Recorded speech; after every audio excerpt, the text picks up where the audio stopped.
This is the Late Round Podcast with your host, JJ Zacharisa.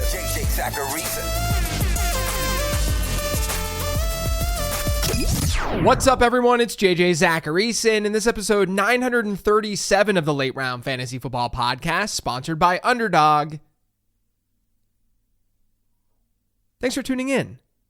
Before we get into the mailbag questions this week, I wanted to remind you that even though you drafted your fantasy teams back in August, you can still do snake drafts right now over on Underdog. Just head to UnderdogFantasy.com or download the app. In the draft section, click NFL, and you'll see tons of drafts that you can participate in right now. And if you're new to Underdog, make sure you sign up with promo code LATEROUND. That'll get you a nice deposit bonus, as well as my rest of season rankings. Those rankings are updated for you each Tuesday once you get the link to them. But to get that link, you have to sign up, use promo code LATEROUND, make a deposit, and start playing. The first question this week is from Patreon. It's from Matt. It says, "Hi JJ, just wanted to know why you're so high on Deebo Samuel rest of season."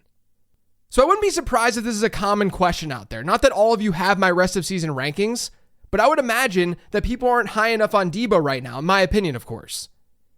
Deebo's ranked high because Brandon Ayuk is no longer in the picture. It's as simple as that. There was some data tweeted by friend of the show Adam Levitan last week showing the plays run by San Francisco over the last 2 years when Ayuk was off the field. In those scenarios, Deebo Samuel had a 30% target share and a 48% targets per route run rate. That's with Brock Purdy at quarterback.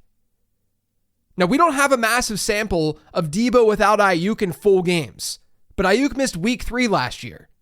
I don't think it's a coincidence that Deebo saw a 35% target share in that game and he scored 25 PPR points. You currently have a player who's in one of the better offenses in football who could see well over a 25% target share, a good player. And people will look at his week 8 game and they're going to be worried because it was his first one without Ayuk and it wasn't an awesome game. But Deebo was coming off pneumonia. He ran a route on 74% of San Francisco's dropbacks. He's going to be in the 90% range moving forward, more than likely. And even still, he still saw a 28% target share in that game. So if people are down on Deebo Samuel for whatever reason, I'd definitely be buying. And it might be easier to do that right now because they have their bye. This next question is from Twitter. It's from @THurls92. It says, "Is Jaylen Waddle still going to be a viable mid to high wide receiver 2 with Devon Achane soaking up as many targets as he has been with Tua under center? Or should I look to sell on name value?" Now look, I like Jaylen Waddle quite a bit entering the season. And I do lean more buy than sell right now. Because the feeling around Waddle, it's pretty negative. That's why I don't think that you can actually sell on name value. He hasn't been producing. He always seems to be hurt. This is the kind of player that fantasy managers absolutely despise. But when we look at individual performances, it's really important to look at the team performance too. Like if a player's performing poorly and his team is dominating, and we're seeing that happen week in and week out, that's a red flag. Especially if the peripherals aren't there for that player. But last week, Tua had 234 passing yards and 1 touchdown. Tyreek Hill had 72 receiving yards and a 24% target share. Jaylen Waddle, he had a 16% target share and 45 yards. It's not like Tyreek Hill was at the levels that we've come to expect either. The fact of the matter is we have 2.5 games right now, a 2.5 game sample of the Dolphins with Tua. In week 1 with Tua, Waddle had over 100 receiving yards. The target shares haven't been exactly where we'd want them to be, and that's somewhat of a concern. But I really don't want 2.5 games to dictate my feelings about a talented wide receiver, just objectively. And to your question, is this an Achane thing? I mean, maybe a little bit, but again, we have to remember that we're working in small samples. In Tua's completed games this year, we're seeing the team's running backs gobble up about 30% of Miami's targets. Last year, their target share was 23%. So let's just say that they're 7 percentage points higher than their average last year.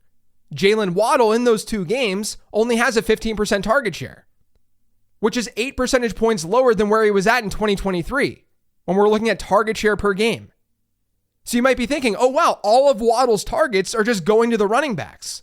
That's not really how it works though. The target share wouldn't just be surrendered by Jaylen Waddle and Jaylen Waddle only. I mean, it technically could in such a small sample, but long term, that doesn't make that much sense. I just think we need to be patient. Now, there's a real chance that Waddle maybe has a 20% target share from here on out instead of a 23% one because of how they're using their running backs, assuming that running back target share remains the same. But I think the bigger deal here is actually with the tight ends. Like, tight end is where Waddle can gain some ground because Jonnu Smith is not as talented at his position as De'Von Achane or Jaylen Waddle are at theirs. Miami tight ends have seen about a 20% target share in Tua's completed games this year. That's more than double where they were last year. It's significantly higher than where this offense has been historically. So I'm still anticipating better days ahead for Jaylen Waddle. Unfortunately, the matchup this week is not necessarily ideal. So maybe you want to wait to buy him. But I'm still cautiously optimistic.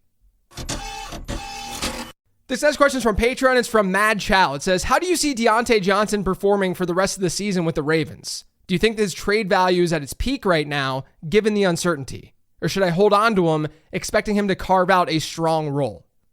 So there was a really interesting, kind of weird tweet sent by Josina Anderson on Wednesday related to this trade.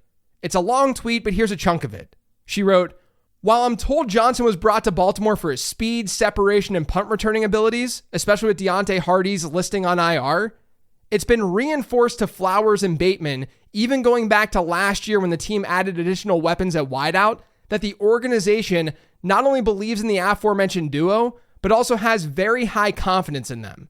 So I was told they, quote, are not messing with that. She then goes on to say that Bateman and Flowers are producing like top 20 wide receivers, and that this move for Deontay Johnson could more so impact Nelson Agholor. Basically saying that this isn't a big deal for Flowers and Bateman, but it is a big deal for Nelson Agholor. Now, I'm not saying that what she's reporting is false. I'm sure the Ravens told her this. But this just isn't how projections work. When you add a player like Deontay Johnson, he's going to impact target shares. And I think Johnson is a better player than Rashad Bateman, who, for the record, I think is an underrated player. But Johnson has more talent, and talent usually wins out. So there's a chance that we see a change with that deployment.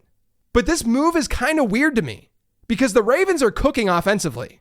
Like, the offense has not been the problem, if there is a problem.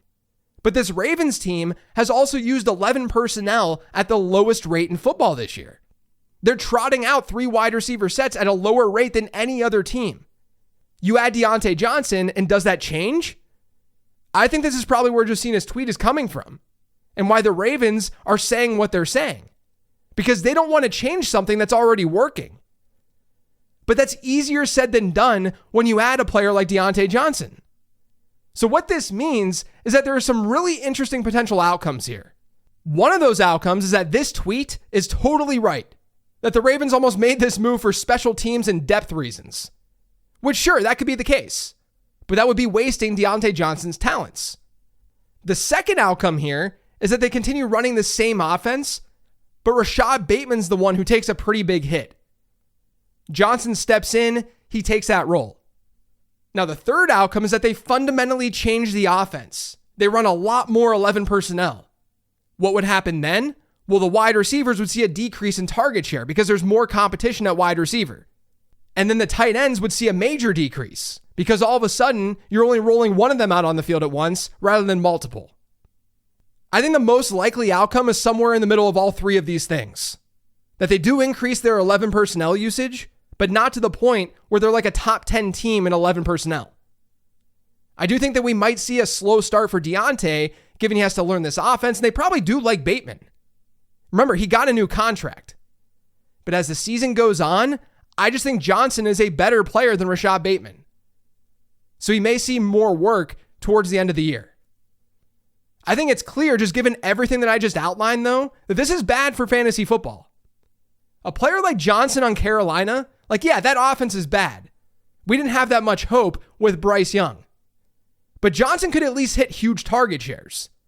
We're now in a position where the Ravens, despite Lamar Jackson playing out of his mind, they're still a below average team in pass attempts per game. They're bottom 4 in the league right now in pass rate over expected. This is not a team that has a ton of passing volume to spread around their pass catchers. So I'm not extremely bullish rest of season. There are some ways that this can work out. He takes over for Bateman. He gets better efficiency than he's had. But there are a lot of ways that this can go south. That's what's worrying me. This next question is from Twitter. It's from @ScottSportAU. It says, can you break down George Pickens' usage so far this season? His snap share is so crazy to me. 80% the last 2 weeks with Russ and below 70% most weeks with Fields. Is this game script related, run heavy games, or is there something I'm missing? So this isn't totally game script driven, because if it was, then Pickens' route participation would still be really high, right? Because if he was just off the field for when they were grinding out the clock, then he would still have high route participation because he'd be on the field during passing downs or when they drop back to pass. That hasn't totally been the case. Right now, he's outside the top 40 in route participation at wide receiver. The good news, though, to your point about his snap shares with Russ, over his last 2 games, he's had pretty good route participation rates, or better ones. He's been at 94% and 85%. Those are both above his season-long average. Now, to be fair, this isn't dramatically different from someone who ranks like 20th in route participation. I'm not really that concerned about this, especially when you pair it up with his target shares. He has a 28% target share on the season. He's been above 33% in 3 of his last 5 games. He could have had a much bigger game against the Giants, too. Some things just didn't go his way. Conversion continues to be somewhat of a problem for him. According to PFF's expected fantasy points formula, Pickens is playing about 1.5 points per game below expectation. But in his 2 games with Russ, he's seen an expected fantasy points per game rate that would put him firmly in wide receiver 2 territory if this continues. So yes, it could be better. The usage could look a little bit better. But I'm not sure how much it would impact his bottom line. His peripherals look strong regardless. The last question this week is from Patreon. It's from Ballgame4. It says, in the past, you've flag planted your favorite second half breakout. Anyone you feel strongly about this year? Or should we continue to look for the archetypes that we know have historically hit? Example, rookie wide receivers. So I kind of feel like I already did this with Tyrone Tracy a handful of weeks ago. And I've had Ladd McConkey as a buy candidate on 15 transactions. Rome Odunze, he falls into this bucket now too after calling him out this past week. I do try to call the players out on that show every week. I think going after a specific archetype is smart. Younger players who just haven't produced, but have a good backbone of being a good player. Rome Odunze is the example of that right now. McConkey was more of a peripherals thing when I called him out, but obviously he had a backbone of being a good prospect. Tracy was good and he was explosive. He just needed more reps, which he's now getting.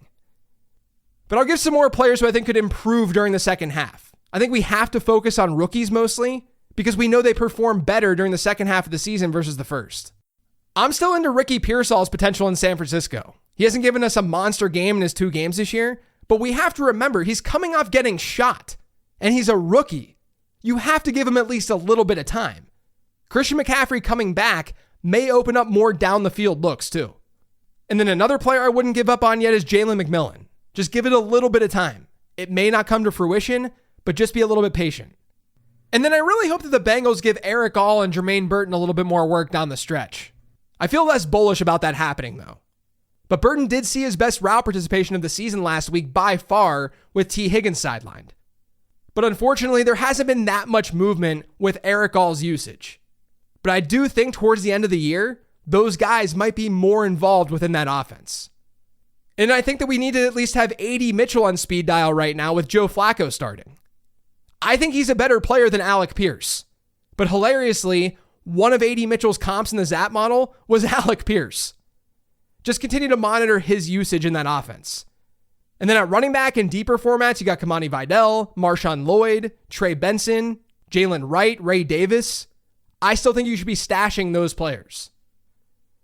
But yeah, I think the difference right now is that I've made an attempt to be more aggressive in calling these players out on the 15 transaction show each week. So the main ones that I care about, I've talked about at length. But stashing rookies right now who may not have immediate opportunity, but could have some down the line if things break a certain way, that's always a very smart thing to do this time of year. That's it for today's show, though. Thanks to all of you for listening. If you yet subscribe to the Late Round Fantasy Football Podcast, make sure you are by searching for it pretty much anywhere podcasts can be found. And don't forget to follow me on Twitter @LateRoundQB. Thanks for listening, everyone.